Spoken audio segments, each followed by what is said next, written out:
akong 1 kilo na radish dito.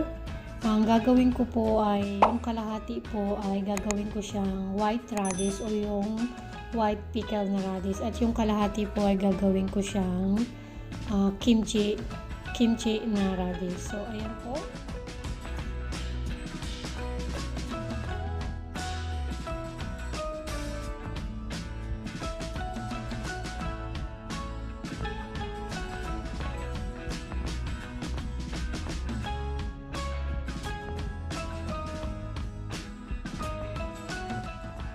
Ito pong pinakadahon niya sa taas, pwede po nating isama sa ating gagawin na kimchi o yung na pickle na radish. So, wag po natin itong itapon to. Ayan, basta hugasan lang po natin. Kasi hindi natin sa dulo. Siyempre, hugasan natin yan. Ng cold water.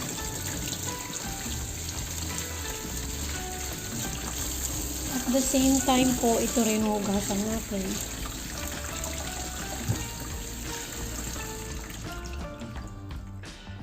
So, ito na po yung ating hinugasang labanos o radish at saka ito yung kanyang dahon. So, hihiwain na po natin sila. So, kalahati po. Ayan. Hihiwain natin dahil bubudbura na natin siya ng asin.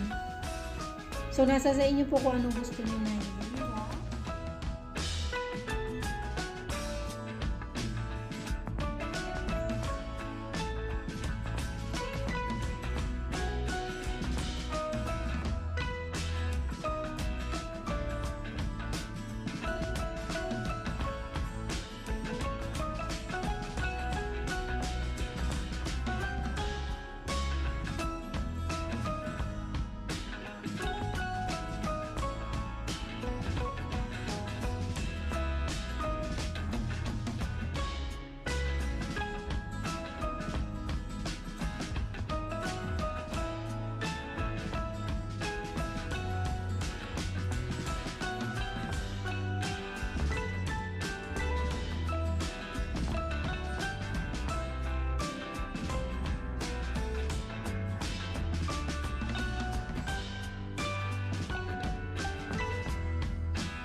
So, ayan guys, buburad-burad ko na siya ng asin.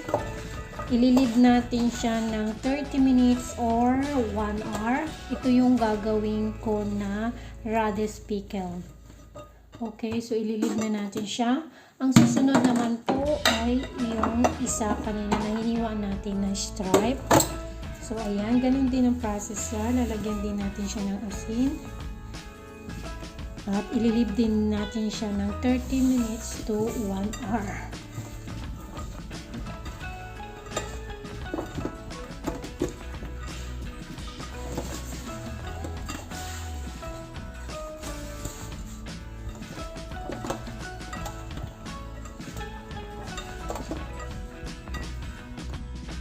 So, ito na po yung ating binudburan na labanos.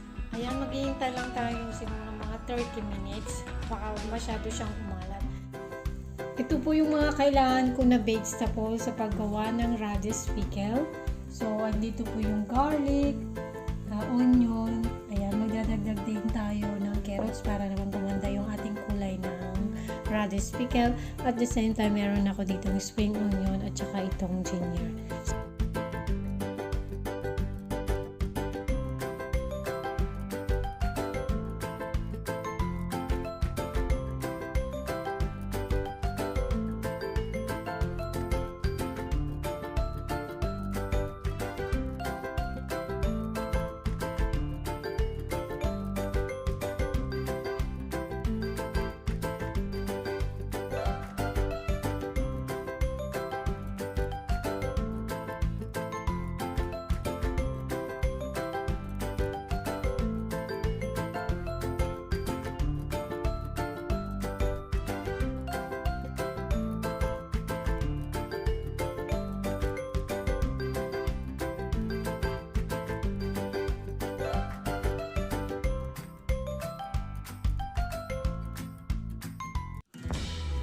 So, ilalagay ko na po yung aking mga hiniwa na ingredients.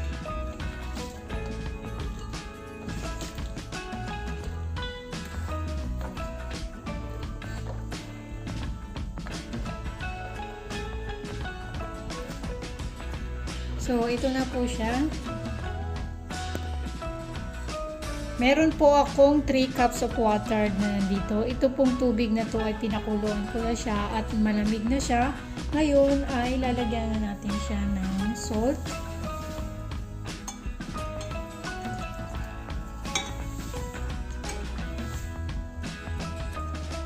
Ayan.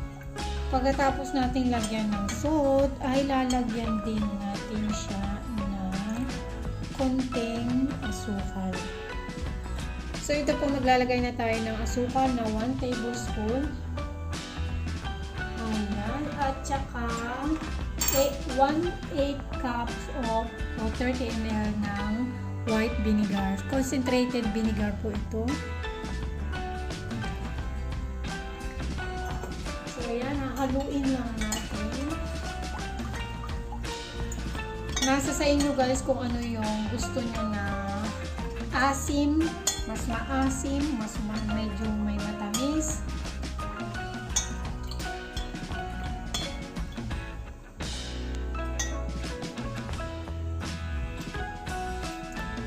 Ayan po, binabad na natin siya ng 30 minutes maximum na. Ayan, hugasan na po natin.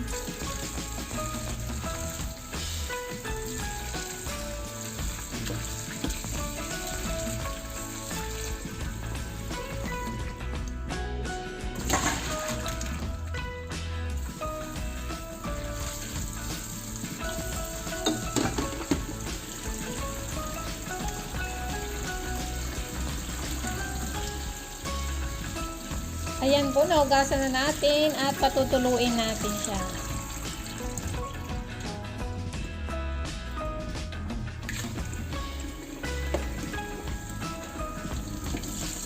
Same process lang po sa ginawa natin kanina. Hugasan natin siya dahil maalat. Ayan.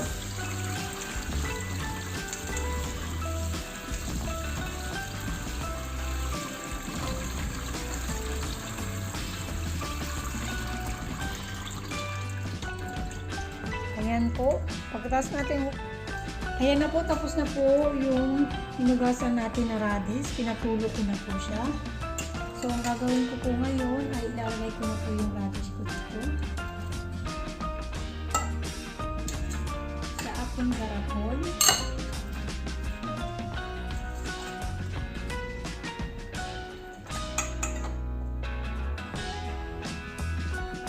Ayan, ipipress lang natin siya.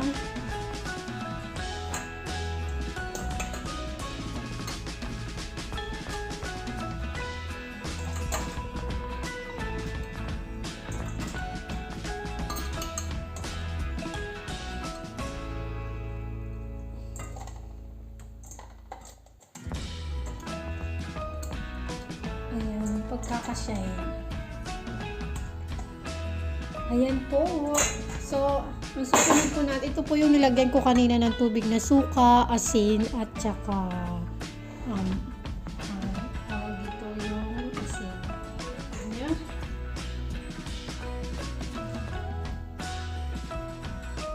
So, tatakpan natin siya. At maghihintay lang tayo ng 2 to 3 days. Ilalagay natin siya sa labas muna. Sa cool place. Huwag natin muna siyang ilagay sa ref. After 2 to 3 days, pwede na natin siyang ilagay sa ref. Ayan. At the same time, tatakpan na natin. Ayan. Yung ginawa kong radish pickle. Ang susunod po natin gagawin ay yung radish kimchi. Ito po, magagawa na po ako ng mga ingredients niya. Ayan. Pwede rin pong ganito gawin nyo. Either na hiwain nyo po siya ng stripe. Kung meron din naman ganito sa bahay, mas madali siya guys. Ayan. Tapos na po yung sa ating radish na kadkarin. Sunod natin ay yung carrots. Sa paggawa po ng kimchi na cabbage, same process lang po sa paggawa ng radish na kimchi. Ayan, pinagkaiba lang yung radish at saka yung radish. Pero yung mga ingredients niya is parehas lang.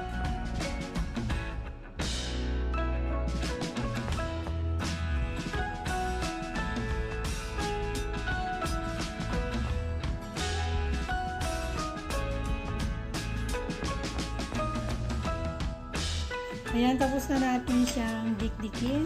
Yan na yung ating bawang at luya. So, ito po, dadagdag na natin yung bawang at luya dito. Ayan. Ang susunod natin ilalagay, guys, is yung spring onion o yung dahon ng sibuyas. So, ito na po, magdadagdag na po tayo ng spring onion para dekorasyon at the same time sumalap din yung lasa. At ito na po yung chili powder na kimchi. So, maglalagay lang po ako ng 1/4 cup o 60 ml. Ayan. At saka ito po yung sugar, 1/3 cup o 30 ml. Ayan. Imimix lang natin sila. Or combine. Pwede po kayong magdagdag ng chili powder kung gusto nyo na mas maanghang. Ayan, pati yung sugar.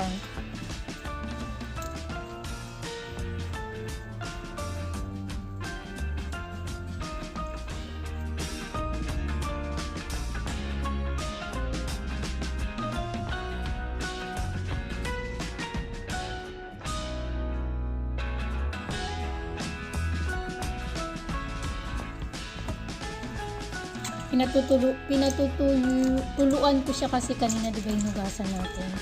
Tubig-tubig pa siya.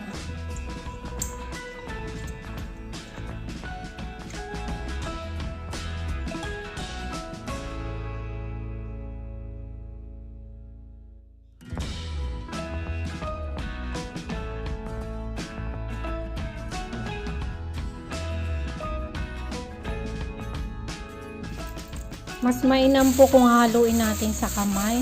Ayan po, meron na po akong gloves dito.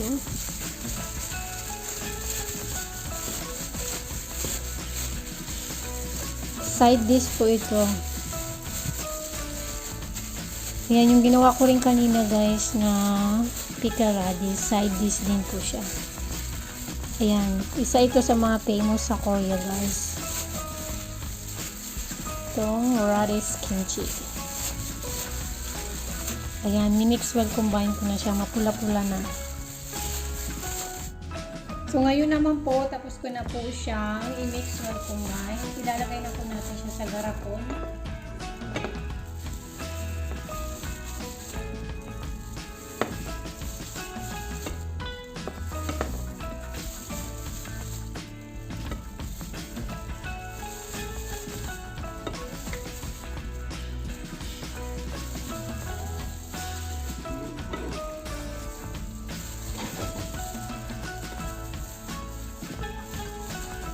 So, ito na po yung ating kimchi. Nalagay na po natin sa garapon. Ayan. Tatakpan na natin siya.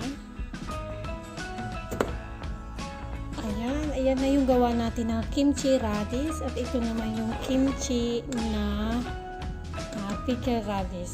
So, ayan guys. Pagkatapos natin gawin ito, natakpan na. Ayan. Lalagay muna natin sila sa cool, dry place. At maghihintay tayo ng 2 to 3 days bago natin ilagay sila sa ref. So, ayan guys, magta-try na po tayo ng ating ginawa na homemade na radish kimchi at the same time ito yung radish pickles.